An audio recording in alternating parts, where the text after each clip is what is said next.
Side tyre निकाल दिए और ये रानी मुझे पला दे। अरे देख देख सुल्तान इस लंडूजर के टायर निकल गए। तो क्या हुआ भाई, ये टायर निकल गए?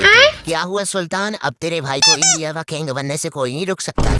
अरे बाबा! अरे भैया, दिलों की धड़कन को जानते हो? तुमने कभी सोचा है कि वो तुमको किंग बनने देगा? तुम्हारी फाड़ के रख देगा। ये बड़ी अच्छी बात कही है।